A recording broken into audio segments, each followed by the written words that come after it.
ಜಗತ್ತಿನಲ್ಲಿ ಹೇಳುವವರಿಗೆ ಕಡಿಮೆ ಇಲ್ಲ. ಜಗತ್ತಿನಲ್ಲಿ ಬುದ್ಧಿವಾದವನ್ನು ಹೇಳುವ ಬುದ್ಧಿಜೀವಿಗಳು ಬಹಳ.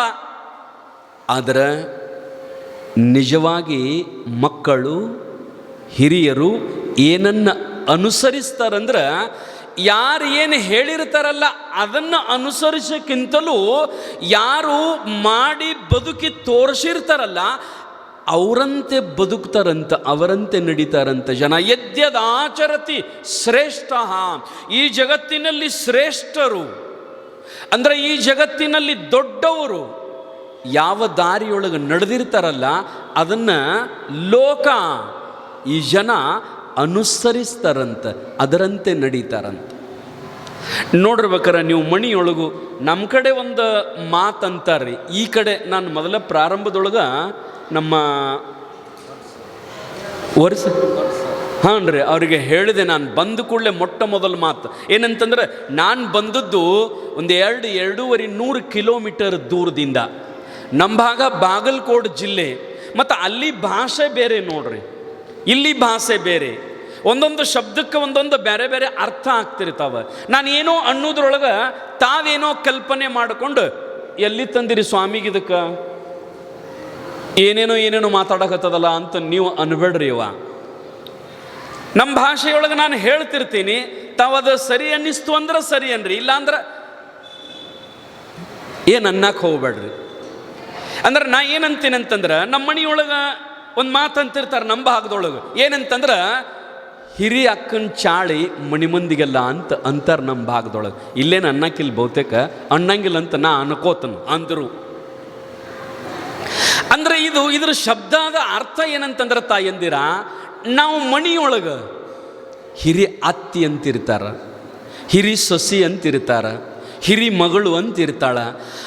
ಆ ಹಿರಿ ಮಗಳ ಹಿರಿ ಅತ್ತೆಯ ನಡತೆ ಹೆಂಗಿರ್ತದಲ್ಲ, ಅವರ ಬದುಕಿನ ರೀತಿ ಹೆಂಗಿರ್ತದಲ್ಲ, ಅದನ್ನು ಹಿಂದೆ ಬಂದು ಸ್ವಸ್ಥರು ಅನುಸರಿಸ್ತಾರಂತ. ಅಂದ್ರೆ ಮನ್ಯಾಗ ದೊಡ್ಡವ್ರು ಯಾರದಾರಲ್ಲ ಅವ್ರದ್ದು ನೋಡಿ ಕಲಿತಾರಂತ್ರಿ.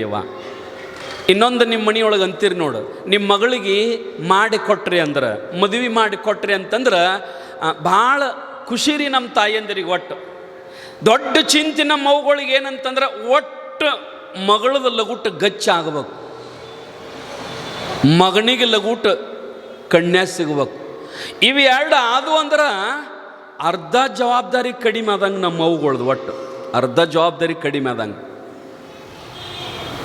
ಮಗಳು ಲಗ್ನ ಮಾಡಿದ ನಂತರ ಇಷ್ಟು ಖುಷಿ ಇರ್ತದೆ ನಮ್ಮ ಮೌಗ, ಯಾಕಂದ್ರೆ ಮಗಳು ಹೊಸ್ದಾಗಿ ಹೋಗಿರ್ತಾಳ ಗಂಡನ ಮನೆಗೆ.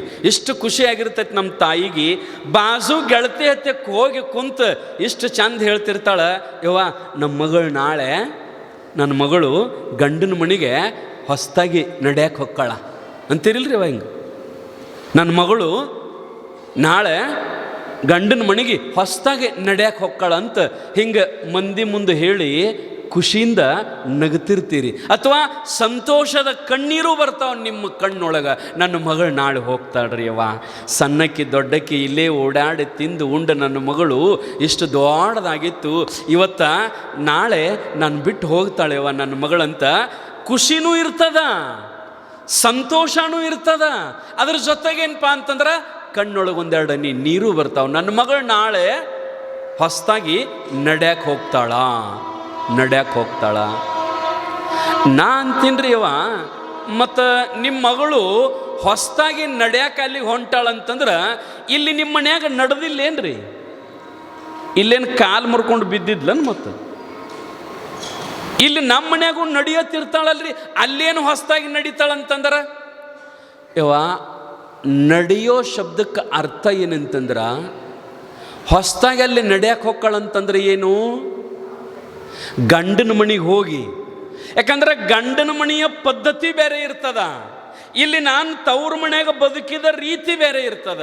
ಗಂಡನ ಮನೆಗೆ ಹೋಗಿ ಅಲ್ಲಿ ಹೊಸ್ದಾಗಿ ನಡೆಯೋದಂದ್ರೇನು? ನಡೆಯೋದಂದ್ರೆ ನಡತೆ, ಆಚರಣೆ, ಬದುಕುವ ರೀತಿ. ನಡತೆ ಅಂತಂದ್ರೆ ಆಚರಣೆ. ಗಂಡನ ಮುಂದೆ ಹೋಗಿ, ಅತ್ತಿ ಮಾವನ ಮುಂದೆ ಹೋಗಿ ನಿಮ್ಮ ಮಗಳು ನಡೆದು ತೋರಿಸ್ತಾಳೆ. ಏನಂದ್ರೆ, ನೋಡ್ರಿ ಮಾಮಾರ, ನೋಡ್ರಿ ಅತ್ತಿಯರ, ಗಂಡಗೆ ಹೇಳಿ ನಮ್ಮ ಮನ್ಯಾಗ ನನಗೆ ಹಿಂಗೆ ಉಡಾಕ ಕಲಿಸ್ಯಾರ, ಹಿಂಗೆ ಉಣಾಕ ಕಲಿಸ್ಯಾರ, ಹಿಂಗೆ ಮಾತಾಡಕ ಕಲಿಸ್ಯಾರ, ಹಿಂಗೆ ನಡೆಯಕ್ಕೆ ಕಲಿಸ್ಯಾರ. ಈ ಉಣುವ, ಈ ಉಡುವ, ಈ ನಡೆವ ಪದ್ಧತಿ ನಿಮಗೆ ಹೊಂದಾಣಿಕೆ ಆಗತ್ತದ ಇಲ್ಲ ನೋಡ್ರಿ. ನಾನು ಹಿಂಗೆ ನಡೆದು ತೋರಿಸ್ತೀನಿ, ಹಿಂಗೆ ಉಂಡು ತೋರಿಸ್ತೀನಿ, ಹಿಂಗೆ ಮಾತಾಡಿ ತೋರಿಸ್ತೀನಿ. ಈ ನಡತೆ ಬರೋಬರಿ ಇತ್ತು ಹ್ಞೂ ಅನ್ರಿ, ಇಲ್ಲ ಅಂದ್ರೆ ನಿಮ್ಮ ನಡತೆಯನ್ನು ನನಗೆ ಕಲಿಸ್ರಿ, ನಾನು ಆ ರೀತಿಯೊಳಗೆ ಆಚರಣೆ ಮಾಡ್ತೀನಿ ಅಂತ ತಿಳ್ಕೊಂಡು ಹೇಳುವ ಪದ್ಧತಿ ಅದು. ಅದಕ್ಕನ ಆಡು ಭಾಷೆಯೊಳಗೆ ಏನಂತಾರಂದ್ರೆ, ನಾವು ಅಲ್ಲಿ ನಡೆಯಕ್ಕೆ ಹೊಂಟಾಳ ನನ್ನ ಮಗಳು ಅಂತ ಕರೀತಾರೆ. ಹಂಗ ದೊಡ್ಡವರು ನಡೆದು ಹೋದ ದಾರಿ, ದೊಡ್ಡವರು ನಡೆದು ಹೋದ ದಾರಿ ಅದೇನಪ್ಪ ಅಂತಂದ್ರೆ ನಮಗ ಮಾರ್ಗದರ್ಶನ. ನಮ್ಮ ಬದುಕನ್ನು ಬದಲಾವಣೆ ಮಾಡ್ಕೋಬೇಕು ನಾವು. ಮಹಾತ್ಮರನ್ನು ನೋಡಿ ಅವರ ಬದುಕನ್ನು ಕಲಿತು ಅವ್ರು ಹೆಂಗೆ ಬದುಕಿದ್ರು. ಅದಕ್ಕೆ ಬಸವಣ್ಣವ್ರು ಹೇಳ್ತಾರಲ್ಲ, ಲೇಸೆನಿಸಿಕೊಂಡು 5 ದಿನ, ಲೇಸೆನಿಸಿಕೊಂಡು 4 ದಿನ, 3 ದಿನ, 2 ದಿನ, ಲೇಸೆನಿಸಿಕೊಂಡು 1 ದಿನ ಬದುಕಿದರೆ ಸಾಲದೆ ಕೂಡಲ ಸಂಘ. ನೋಡ್ರಿ, 4 ಮಂದಿಯೊಳಗೆ ನಮ್ಮ ಬದುಕು ಹೆಂಗಿರ್ಬೇಕು ಅಂತಂದ್ರೆ, 4 ಮಂದಿಯೊಳಗೆ ನಮ್ಮ ಬದುಕು ಹೆಂಗಿರ್ಬೇಕಂದ್ರೆ ಅಪ್ಪ ಬಸವಣ್ಣ ಹೇಳ್ತಾನೆ, ಲೇಸೆನಿಸಿಕೊಂಡು ಹೌದನ್ನಿಸ್ಕೊಂಡು ಮಹಾತ್ಮರ ಕಡೆ, ಓಣ್ಯಾನವ್ರ ಕಡೆ, ಊರಾನವ್ರ ಕಡೆ, ಕಡಿಕ ಮಣ್ಯಾನವ್ರ ಕಡೆ ಹೌದನ್ನಿಸ್ಕೊಂಡು, ನೀ ಹೌದನ್ನಿಸ್ಕೊಂಡು 1 ದಿನ ಬದುಕಿದ್ರು ಆ ಬದುಕಿಗೆ ಅರ್ಥದ ನೋಡಪ್ಪ ಅಂತ ಅಪ್ಪ ಬಸವಣ್ಣನವರು ಹೇಳ್ತಾರೆ. ಲೇಸೆನಿಸಿಕೊಂಡು 1 ದಿನ ಬದುಕಿದರೆ ಸಾಲದೆ ಕೂಡಲ ಸಂಘ. ಮತ್ತು ಅಲ್ಲನಿಸ್ಕೊಂಡು